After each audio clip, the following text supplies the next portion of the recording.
All the Lights in New York City. A short dramatic monologue by Jared I. McGee and read by Elizabeth Peterson.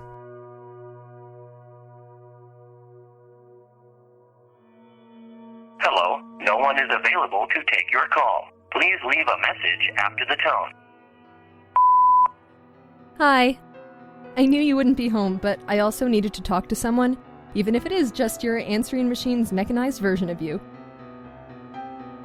Today is my 10th anniversary with Seth, and, well, I am having some doubts. And yes, I am going to sit here and unload on your machine. I remember damn well that the stupid thing is digital and will take up to a 20-minute voice message, so strap in, Jeff! What set me off, you are no doubt wondering. What made me get all squirmy on today of all days? Want to hear something absolutely ridiculous? He told me, and I do quote Jeff, "I love you so much, Jessica Slater. You are the absolute and utter love of my life. You make me a better man and make this life so very bright. All the lights of New York City couldn't light up my life as much as you." Pretty fucking adorable, right? Equally fucking sweet, right? The only problem with that, Jeff? He's never been to New York City. He's going off of his perception of what he thinks New York City is, or would be, or whatever. Branson is a big city for him. Springfield and St. Louis and Kansas City, they are even beyond him. He cringes anytime he thinks I might be gearing up to see if we could go to a vacation to any of those cities. So New York is just outside of his experience. Another problem with that, Jeff? He doesn't seem to remember that I have been to New York City before we were married. He can't remember that we used to exist apart once upon a time. My old self seems to be boxed up and put away somewhere too far away from him to access, Jeff. I know how bright the lights of New York are. And they're not all that bright. At least, they're not as bright as, say, Las Vegas. In Vegas, those obnoxious casino lights screech out in the night, turning midnight to noon on any given day. The sun never truly sets in Vegas, and that mishmash of night and day, light and dark, dangerous and safe, is a huge part of the allure of Vegas. But he wouldn't know that either. He's never been to Vegas. He can't know that New York, though awake 24/7, isn't beaming and glistening like Vegas is. Yeah, you can get a slice of pizza for $1 at 4 a.m. Yeah, you can find a bar somewhere to get lit up any time of day or night. But it's just not all that bright. He's gone and compared me to just another city when it comes right down to it. You want to know what the worst of all of these fevered thoughts of mine are, Jeff? They are coming even in the face of absolute sincerity. Seth is being so vulnerable and honest in admitting all this to me, and even worse, he's admitting it to not just me, but the entire world. The silly man tossed this mess up on his Facebook wall, his Twitter feed, his Instagram, along with an old picture of the two of us, and on his Snapchat in the form of a quick picture of the flowers he brought me. His Instagram, the pictures he used? I didn't recognize myself.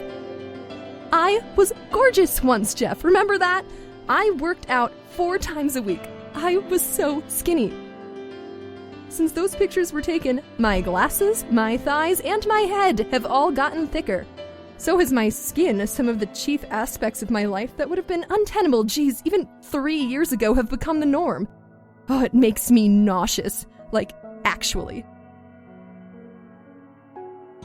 What does this mean for me, Jeff? What does it mean of me? I mean, what does it make me? Am I unfeeling? Ungrateful? Most women would kill to find a man so focused on their happiness. Yet I am sitting here freaking out to your answering machine. Ridiculous, right? Maybe I can get Seth to agree to go to New York together. My mom can watch Jason and Jesse, and I can show him how bright or not bright New York really is. Do you think that widening his world would help him want something more? Help him see the world a little bit more realistically? For some reason, I feel like this dose of realism would actually plant more dreams than kill them. I'm sorry, Jeff. I'm sorry for calling, for dominating your machine, which I know you hate. I'm sorry for reaching out to you, of all people, and before you ask yourself, no, I'm not still crushing on you. That's been a lifetime ago. I just need to reach out to someone that can see beyond this zip code. You got out, Jeff. You got out. You are the dream of all of us here. Well, everyone but Seth. Please don't feel like you have to call me back. In fact, I'd appreciate it if you delete this message after you've listened to it. It's better that way, you know?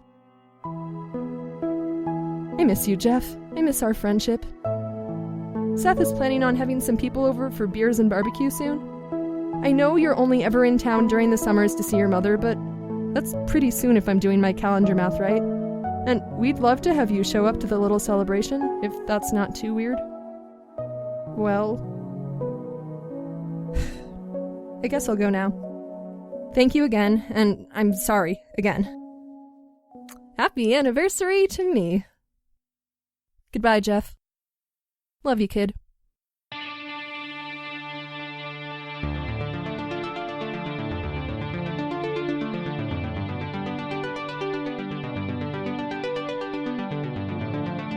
Thank you for listening to All the Lights of New York City. Firstly, let me say a very heartfelt thank you to Miss Elizabeth Peterson for lending her voice to this story. Elizabeth is an educator, mathematician, and playwright who can be found between New England, Scotland, and Canada. She likes logic and words, and her favorite words are syzygy, eleemosynary, and logodedaily. And yes, I did have to look those up. You can read her theater reviews and thoughts on the world at her website, mathematicalmedievalist.wordpress.com. That's mathematicalmedievalist.wordpress.com. We are still waiting for Elizabeth to join us as a guest author, but don't you worry, I'll keep on her about getting further involved in our journeys. With only one exception, all noises and musical tracks in the background of the story are from freesound.org. The sounds and musical tracks are all being used under CC 01.0 Universal Public Domain dedication licenses. The one exception is the final musical composition that accompanies the very end of the story. This comes from the Free Music Archive. The track is titled Moonsea and is by Gelsonic, an artist whose work has featured prominently in early prose episodes. The track Moonsea comes from the album Various Moons, a 2015 release by Gelsonic. This track is being used under an Attribution 4.0 International CC BY 4.0 license.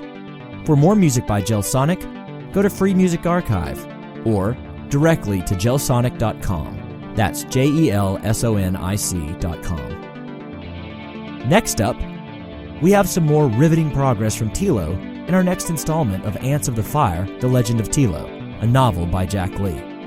If this is your first time joining the podcast, I recommend you go all the way back to episode 44.1 to get in on the very first installment of the novel. For those that are all caught up, let's get back to the world of the Ants of the Fire.